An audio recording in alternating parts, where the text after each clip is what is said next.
Assalamualaikum warahmatullahi wabarakatuh. Bersama lagi pada perkuliahan biologi umum. Pada saat ini saya akan menjelaskan tentang struktur dasar sel. Ya,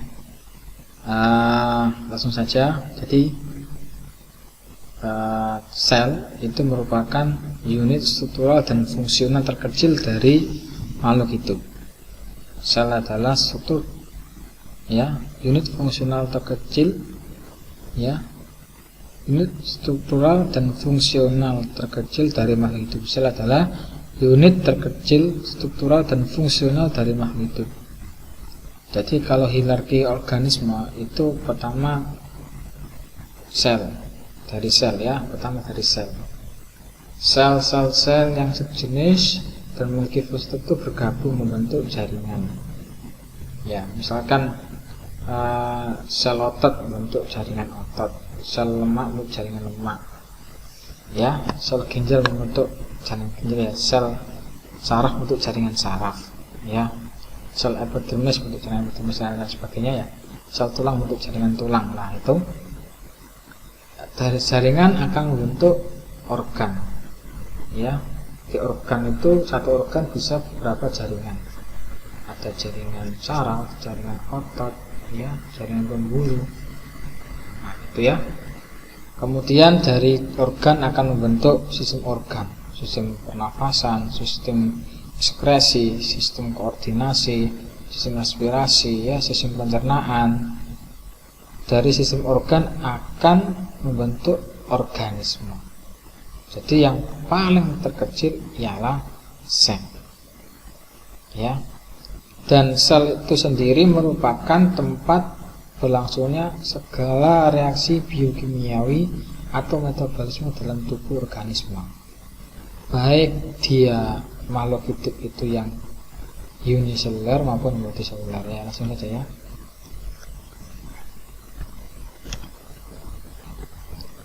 Jadi seluruh organisme tersusun atas sel. Sel merupakan kumpulan bahan yang paling sederhana yang menyelenggarakan kehidupan. Ya, seluruh organisme itu tersusun atas sel.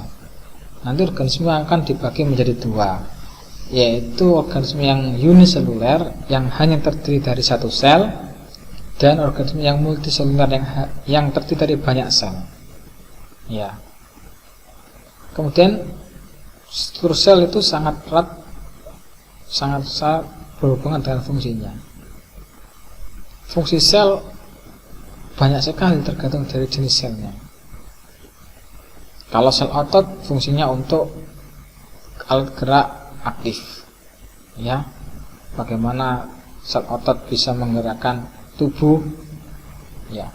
Sel saraf itu fungsinya untuk menghantarkan impuls atau rangsangan dari lingkungan luar eksternal ke dalam tubuh organisme, ya. Seluruh sel berhubungan dengan sel yang sudah ada sebelumnya atau sel induk. Melihat yang terakhir itu, organisme itu nanti dibagi dua, ya. Ada yang bereproduksi, ya, bukan organisme bagi dua. Ciri-ciri dikatakan makhluk hidup, ya. Ciri-ciri dikatakan makhluk hidup itu ialah bereproduksi. Nanti ada dua bereproduksi, ada reproduksi secara seksual dan secara aseksual. Nah, kalau baik seksual maupun aseksual itu ada sel induk utamanya yang disebut namanya sel gamet, ya.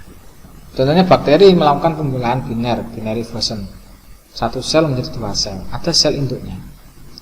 Contohnya hewan, misalkan kucing, ya, dia itu animalia vertebrata, ya. Itu dia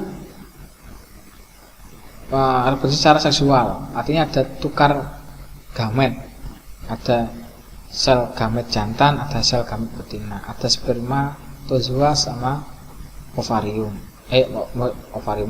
Ovum, maksudnya ovum, sel ovum. Kalau ovarium itu tempat beradanya ovum, kalau sel gamet betina namanya ovum. Nah, itu saling sel sperma dan sel ovum bergabung jadi satu. Ya, kalau proses gametogenesis namanya jadi satu sel akan membelah menjadi 2 sel, 4 sel, 8 sel, 32 sel untuk morula, blastula dan sebagainya. Nah, itu namanya organogenesis. Dari itu berkembang sel yang bagian epidermis berkembang menjadi apa, sel yang bagian sel dalam berkembang menjadi apa, seperti itu ya. Nah, itu dari induk yang sebelumnya sama, ya. Oke, lanjut. Ini perbandingan ukuran sel. Human cell terus ini atom itu 0,1 nanometer, ya. Telur itu 1 mm. Sel hewan dan sel tumbuhan itu antara 10 mikrometer sampai 100 mikrometer. Ya, sel bakteri, mitokondria dan itu kan bukan sel tapi organel sel. Ya, inti sel pada sel hewan dan tumbuhan itu sekitar 1 mikrometer. Ya, bakteri ada yang nanometer juga, virus lebih kecil lagi. Ya, kayak COVID-19 itu hanya tidak sampai 300 nanometer ya. Kecil lagi. Ya. Oke. Dan ukuran. Jadi sel itu sekitar kalau human cell, animal cell sama plant cell itu sekitar 10 mikrometer sampai 100 mikrometer. Kalau bakteri selnya lebih kecil lagi.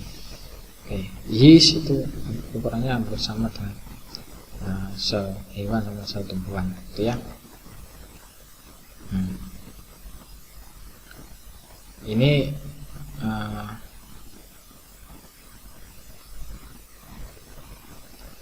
evolusi sel. Ya, jadi sel awal berasal itu yang ada itu prokariotik dulu yang muncul.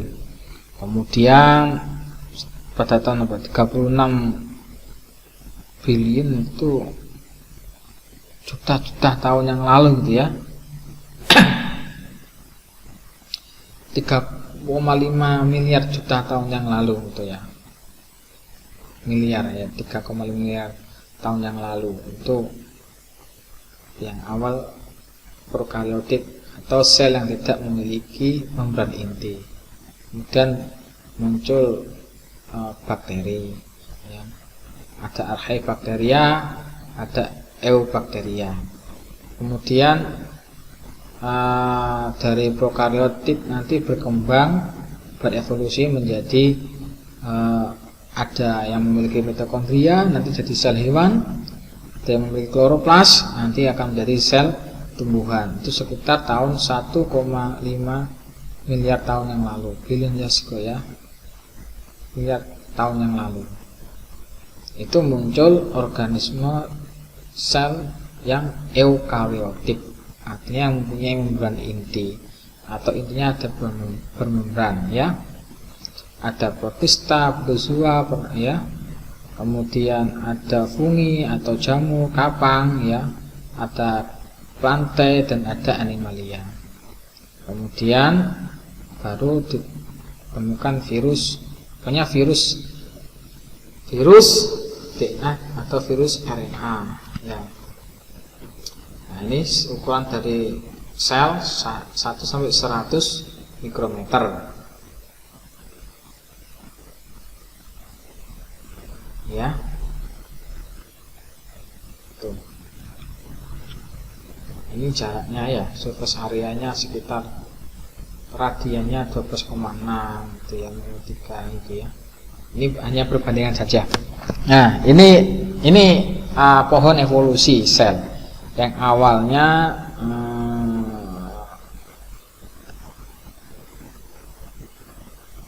yang awalnya nenek moyang universalnya ancestor itu sel prokariotik ya, yang hanya Oke, saya lanjutkan kembali. Tadi sempat terputus.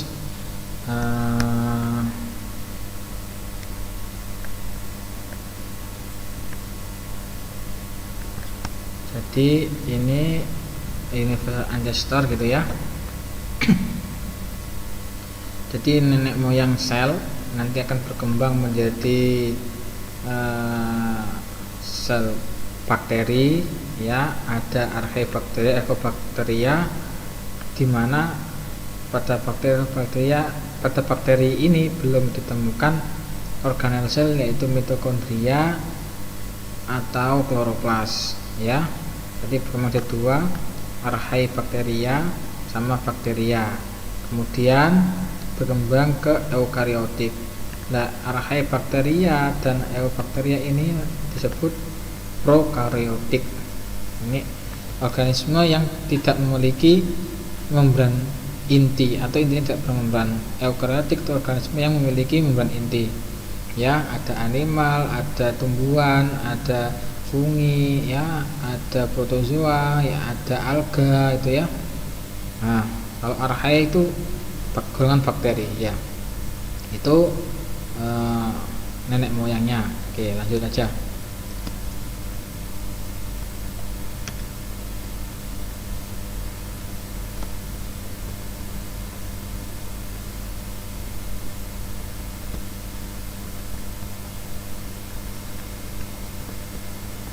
Ya, terus dulu.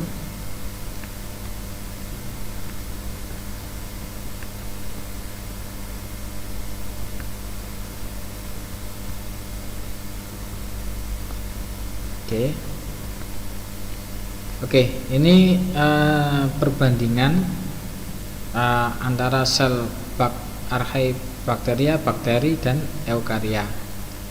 Jadi kalau archaea sama bakteria itu golongan prokaryotik, dinding selnya terdiri dari peptidoglykan, ya, kemudian membran lipidnya itu rantai karbon yang kebanyakan gliserol, ya, kemudian asam aminonya umumnya metionin, ya, tidak, kalau archaea tidak sensitif antibiotik. Kalau bakteri sensitif antibiotik. Kemudian kalau eukariotik itu dinding selnya bermacam-macam, antara hewan sama, bukan dinding sel ya, membran sel, komponen membran, dinding membran sel, membran selnya itu bermacam-macam. Hewan sama tumbuhan itu juga ada perbedaan. Ya, yang pasti fosfolipid bilayer, ya. Kemudian yang membedakan kalau pada prokaryotik archaea itu antar komponen lemak lipidnya itu menggunakan ikatan ether. Kalau bakteri dan eukaryotik itu ester gitu ya.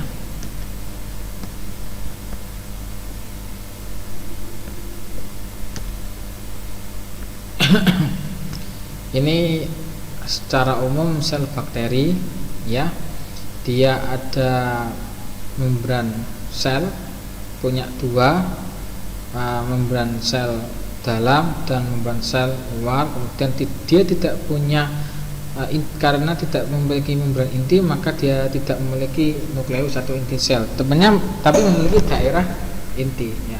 Pada ini merupakan daerah intinya ya. Punya sitoplasma, ada beberapa organela seperti ribosom ya. Kemudian mempunyai dinding sel ya. Dinding selnya terdiri dari peptidoglykan. Nanti bakteri dibagi dua, ada bakteri yang gram positif sama gram negatif.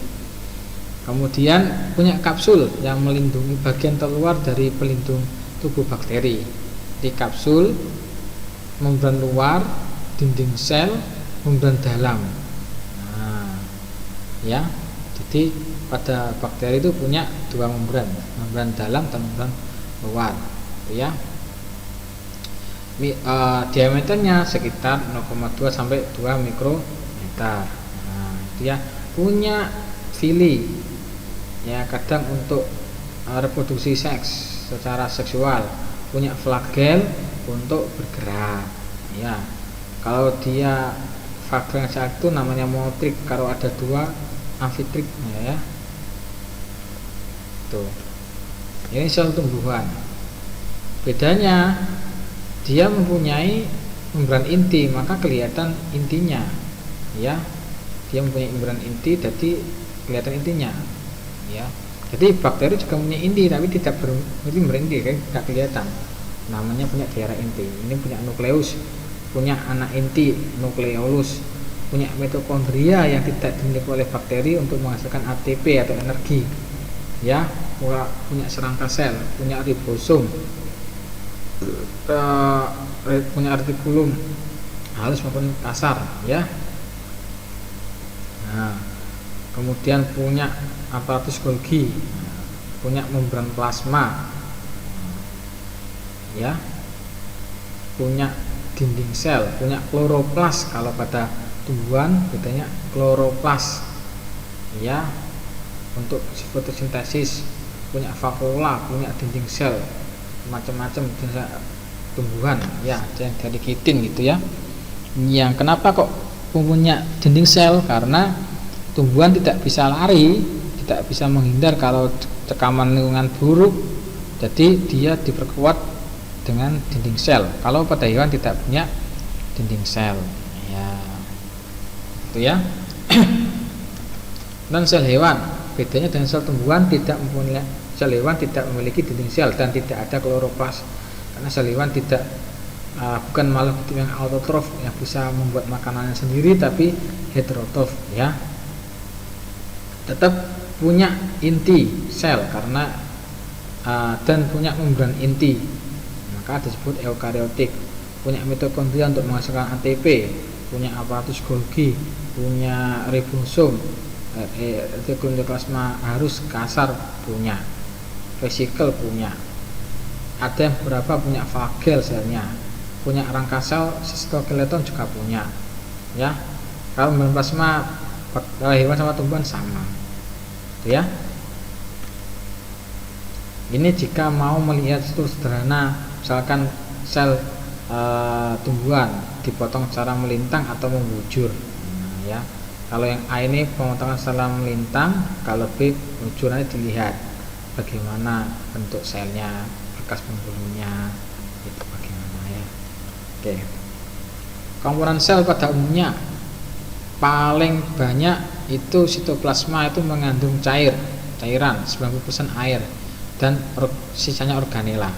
Ada inti sel, ada ribosom, ada mitokondria, ada kloroplas, ada vakula, ada aparatus Golgi yang disebut organela sel. Mitokondria fungsinya untuk energi, ya, misalnya ATP, dan juga, ya, ribosom untuk penyusunan protein, retikulum plasma untuk membentuk membran, untuk biosintetik.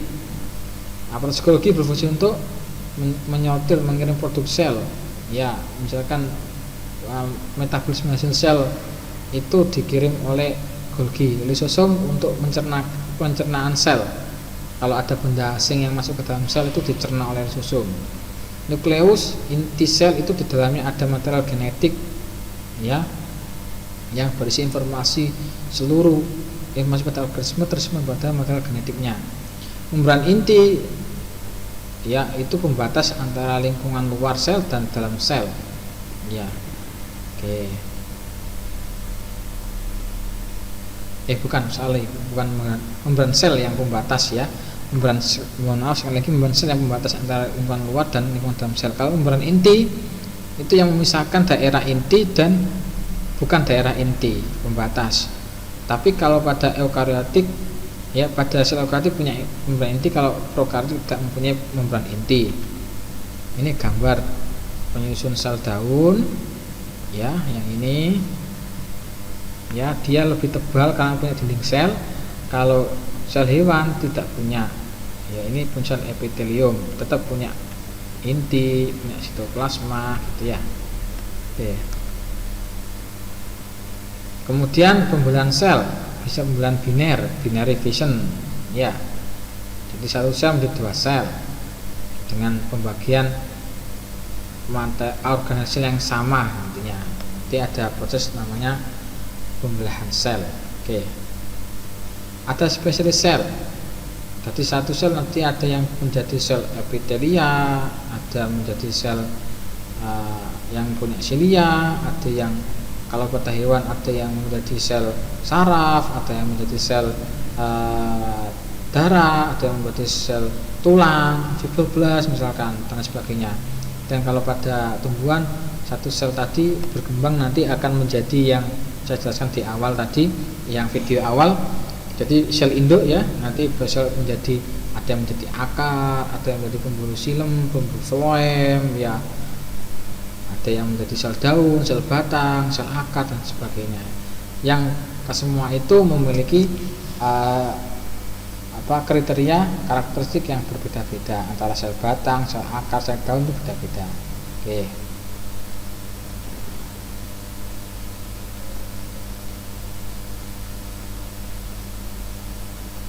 Langsung saja.